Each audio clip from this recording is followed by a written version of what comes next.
Good morning, everybody. Hope you all slept well and are ready for another day on this hectic earth. I, of course, have a day off. You didn't know that, but I do. And it sure is nice. I love days off. Just do whatever I want to do. I think today I'm pretty much going to take it easy, to stick around the house, not going to do much. Not really planning to go on any major travels. In fact, I might not even start the car today. I think I'll ride my bike for groceries, go down to the UPS store, see if I have anything, and other than that, just kind of kick it around the house and pretty much just do fun stuff like make the NBA Retro Show. And on screen, you can see here we have the transactions that went down yesterday. So today is Tuesday. Of course, the transactions go down on Mondays and Fridays, as you know. And I just wanted to go over these off the top here, get them out of the way. Let's just get into it. Kobe White signs with the Oklahoma City Thunder, and if I'm not mistaken, William runs that team.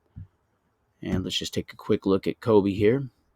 Kobe White from the Chicago Bulls, former 7th pick overall in 2019.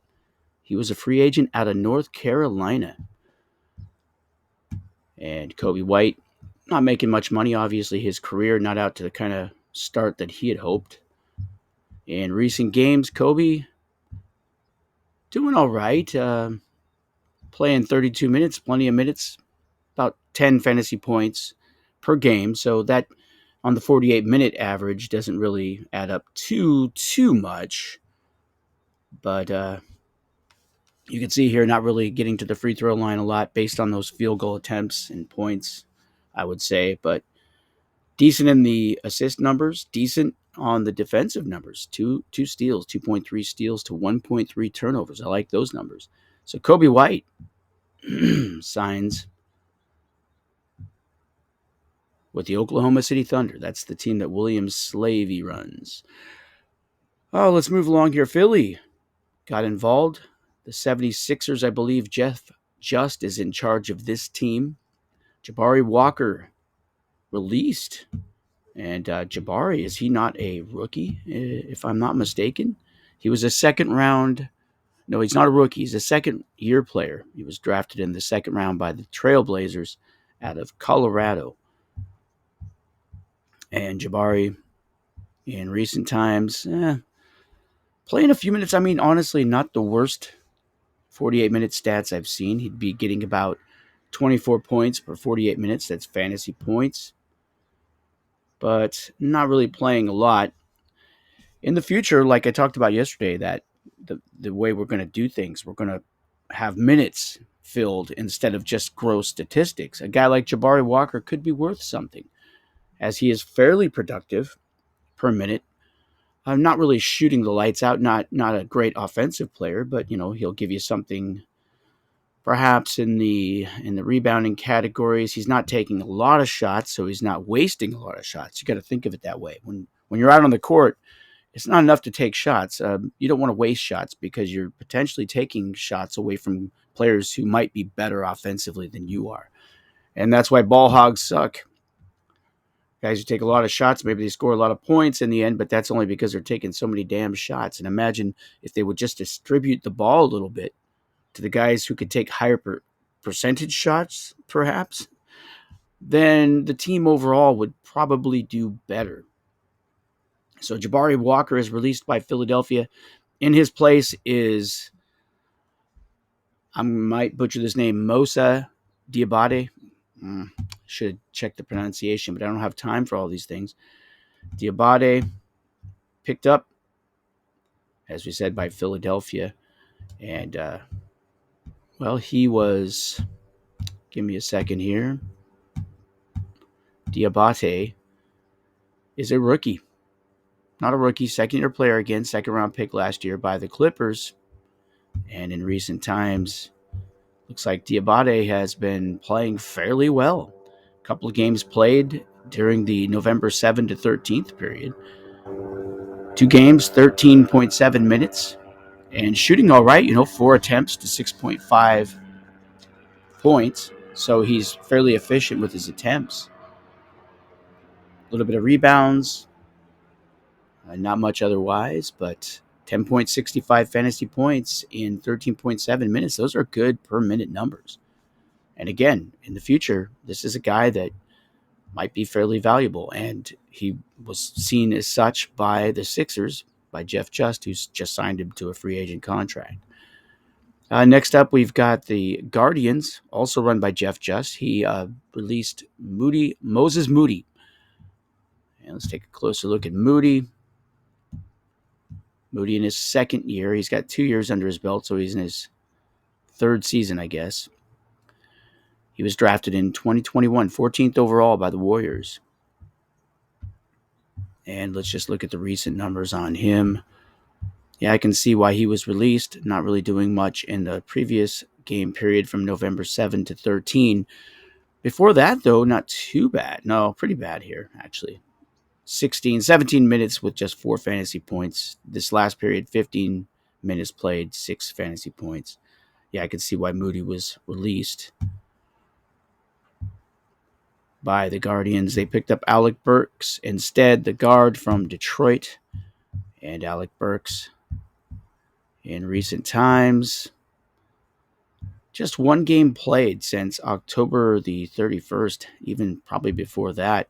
Looks like he hasn't played a game since October the 30th, before this last game he played. And I imagine there's a reason for picking him up.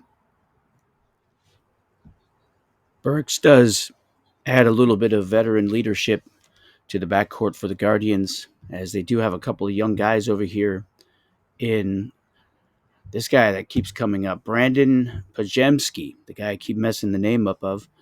Brandon Pajemski on this team, who's been hot of late. We've been talking a lot about Pajemski. As you can see, he is scoring 14 fantasy points in just 7 minutes. That's pretty red hot right there, and that's in 3 games. Pajemski, an interesting player here for the Guardians. You can see that Pajemski was taken in the 6th round of this year's draft by the Guardians, 14th pick overall. So kind of a flyer taken out on this guy, and he's worked out pretty good per minute. And again, I keep pushing this home. Next year, when you make a ranking list, a guy like this is going to be valuable because he comes in and just kills it per minute. And you can use your other guys after him. He's only going to take up based on the minutes he's been playing. He's not going to take up a ton of minutes on your team that are available. And even if he does, I mean, if you could get a guy like this playing for 36 minutes and produce these kinds of numbers, these kinds of offensive numbers, I think you'll take that all day long. But he's only going to take up like 9 minutes on average. As you can see, he's not playing a lot of minutes, but he's definitely lighting it up at a very efficient rate. He's one of those streaky guys, but as long as he doesn't take too many shots for you, he could be worth something. Back in the old days, a guy like, I remember Steve Kerr, who I think has become way too political lately. I can't stand the guy anymore because he's always got to put in his 2 cents worth. But he was very efficient at shooting. He would only take the 3 when he was open, and he would make them. And that's why teams like the Chicago Bulls, who were a championship team back there with Steve Kerr back then, they had a guy like that. They always had people like that. And those kind of players were very valuable in those days. Those are the days that I remember the most because I was in that league I told you about yesterday. It was all based on per minute statistics. And very valuable were players like that. Guys like Robert Horry were also valuable shooters. There were many. I could go down the list, but there were guys that just basically you wanted these guys because per minute they were very productive and they didn't shoot too much, so they weren't wasting shots because in that simulation it was important who was taking the shots and how good they were. So a guy like Allen Iverson, although he's really fun to watch, the fact that he would shoot near 40% really made him kind of overrated. Bismack Biyombo was signed by the Houston Rockets. Biyombo, as you might know, has been red hot of late. The 12-year veteran who's been around for ages. He was a first-round pick back in the day. I remember 2011. I was into basketball a lot more back then. I've just recently gotten back into NBA basketball, but I remember when Biyombo was taken as a lottery pick He's had a long career, but he's never really been a superstar. If you look back over the years for this guy, as you can see, his minutes per game never really big. Early in his career, perhaps right there around 2012, he was playing a few minutes, but he was more of a role player type guy, and that's what he's doing right now. He can step in on occasion and be very effective. But Bismack never really worked out, and that's something I want to point out as well. Just because a guy was a lottery pick does not guarantee that he is going to be like a lottery style player that you got a star on your hands. And this is why you have to be proceeding with caution when somebody offers you a trade. You've got a guy who's a high pick in the recent NBA draft, perhaps. Just using an example here, I was offered a trade by the Lakers, by the Showtime Lakers. That's Phil Johnson's team, and he had offered up Amen Thompson, I believe, and he was the fourth overall pick in this year's draft, and he was wanting Zach Collins of the San Antonio Spurs and the Dallas Mavericks in this league. Zach Collins, a 25-year-old right now, who I believe was 10th overall the year he was drafted, is playing pretty well, as you can see. Zach Collins this year is shooting 53%, and he is effective on the glass, averaging 6 rebounds, and he's doing that in about 30 minutes of play. So, a decent rebounder. He's definitely scoring, as you can see, 14 points a game. But, I mean, he's productive right now. And Amen Thompson is injured. We don't know what we have here. And for all we know, he's another Bismack Biyombo. So you got to be careful. Just because a guy was, a lottery pick doesn't mean you just jump to make the deal. Now, of course, Amen Thompson might turn out to be great. We don't know. That's the gamble. I'm just saying, lottery picks don't always equate to all-star level players. A guy might be fourth overall, but we don't know. I mean, it's like in the NFL. I think anybody who plays fantasy football and has rookie drafts or drafts rookies knows that there's no guarantees. So that's a good enough reason to offer a trade, I think, but it's not a lead cinch pipe type deal. At any rate, I just want to finish up the transactions here. Kenyon Martin released by Showtime. I don't think Kenyon was doing much. And they pick up Trendon Watford, who's shown up on the hot list a couple of times of recent.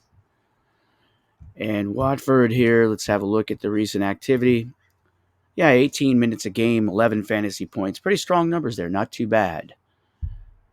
And he is excelling, especially offensively, it looks like. He does handle the ball, apparently, as his 1.7 turnovers would suggest. Of course, he is let's see here. He's a forward. Kind of a big guy at 6'8" and 237. Definitely not one of them skinny guys. It's crazy how a lot of these players in the NBA are like really tall, and they barely weigh more than the average 6-foot guy. I mean, there's been times in recent times before I really cut back on the bad stuff in my life that I weighed about 175 pounds or so, and I'm like, if you're telling me I'm 25 pounds lighter than a guy who's like 6'7", but that's the way it is in real life. It's crazy. These guys are real skinny, real lean. I guess you'd have to be to do this kind of thing for a living, to run up and down a basketball court, work out all the time, be scrimmaging all the time. And these guys eat whatever they want, some of them. Imagine if these guys really watch their diet. Must be nice. And Jeff Just comes back in with another free agent signing. Jonathan Isaac is released, and Cam Reddish is picked up in his stead. Cam Reddish was picked up as Isaac was released, and Reddish in recent times playing pretty darn well. I can see why Jeff would want this guy. He's definitely very efficient offensively. 9 attempts to 14 points. Look at that. And he's averaging, well, about 10 fantasy points to 30 minutes. So per minute, yeah, it's all right. But look at those steals. 3 steals, just 0.3 turnovers. I like it. And Cam Reddish, maybe recent games. Let's see here in real life, like the actual stat box shows.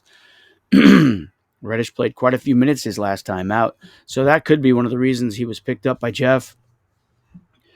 Looks like he was used quite a bit by the Lakers in his last game, the real life Lakers against the Blazers. They beat my Blazers as usual, 116 to 110. But Reddish played quite a few minutes in that game, 38 minutes, shooting 7 of 10.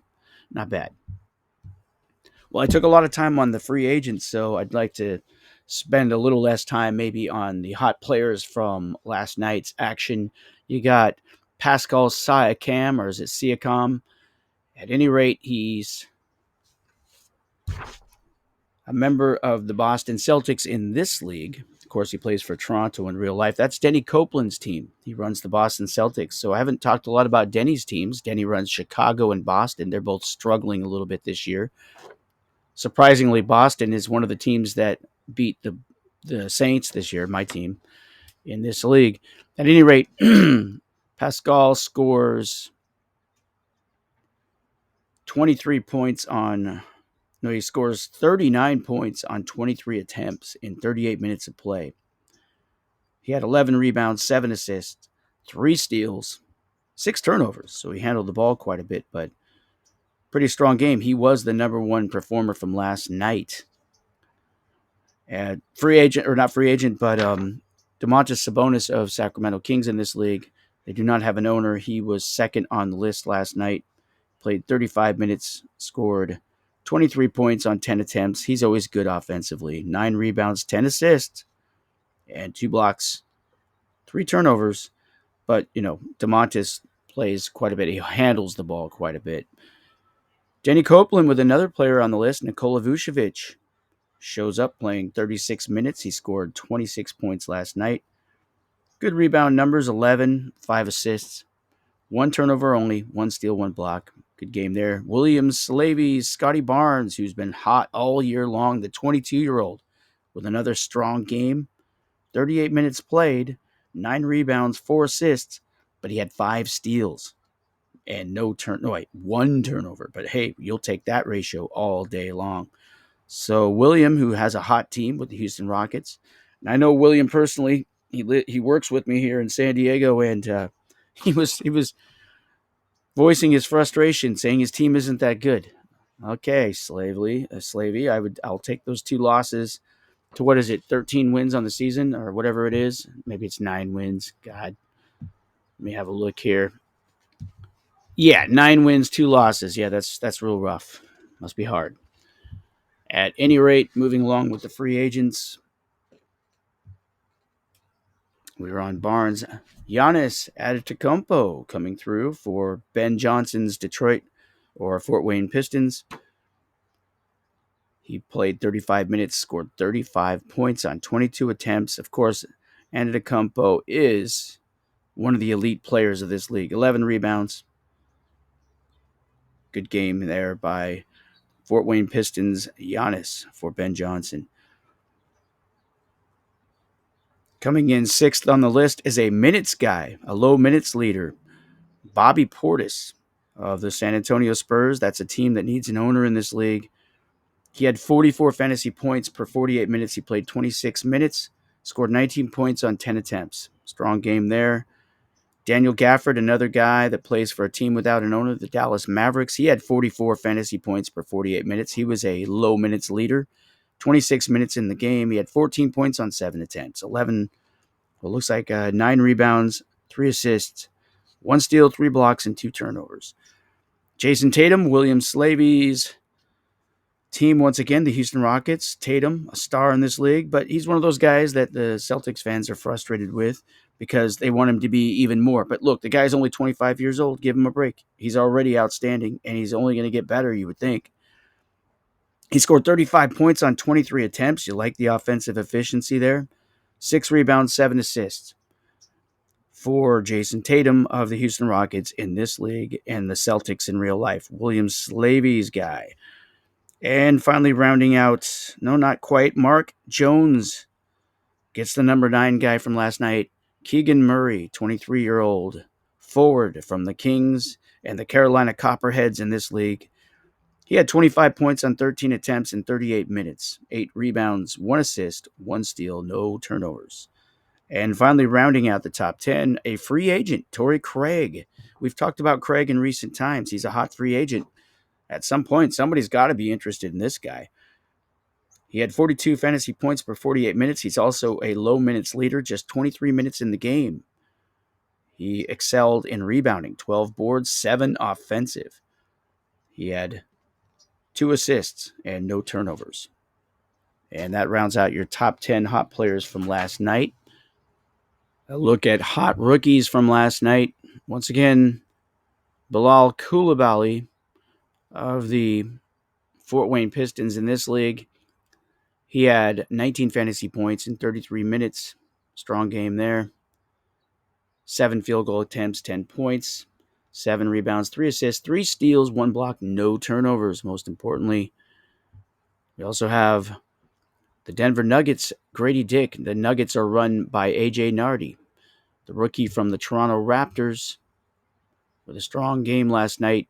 For a rookie, he had 8 fantasy points. He played 24 minutes. He was pretty efficient offensively. 4 attempts, 8 points. Strong game there by the rookie guard from the Raptors.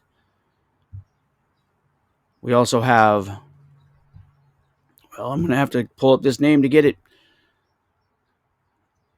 We have Alexander Vezenkov. I'm going to go with. That's what I'm going to go with. And he came through with 17 minutes of play, 6 field goal attempts, 11 points. Not bad. And finally rounding out the rookies from last night that were decent, Andre Jackson. Good old-fashioned American name, Andre Jackson. 4 fantasy points last night. Plays for the Milwaukee Bucks in real life. He is a free agent in this league. Andre Jackson, a deeper look here at Jackson shows that he was a second-round pick early in the second round here in 2023 by the Orlando Magic out of the University of Connecticut. UConn, the team that beat the local San Diego State Aztecs in that Final Four championship. It's hard to believe that the Aztecs were actually in that game still. It's like, I think back on that and it's like, oh yeah, right. The Aztecs played in the Final Four. They played in the championship game. And I drafted one of the guys that beat us, Jordan Hawkins. Hawkins, a sharpshooter who is, still kind of developing as a rookie, but we'll see what he's got. I picked him because, hey, he was 14th. He came from UConn. He was a scorer. I traded away my first 2 picks this year in the offseason in order to get Kevon Looney, or not Kevon Looney, but Draymond Green. And Green has worked out pretty good for the Saints. So there's a look at the standings. The top 6. Carolina Copperheads again taking over first place, 10-1. They beat the mighty Warriors. They dropped to 10-1, but it's a long season, folks. Lakers coming in third at 9-2, Rockets at 9-2, Pistons at 8-3, Hawaii Eagles down there at 7-4. That's your top 6.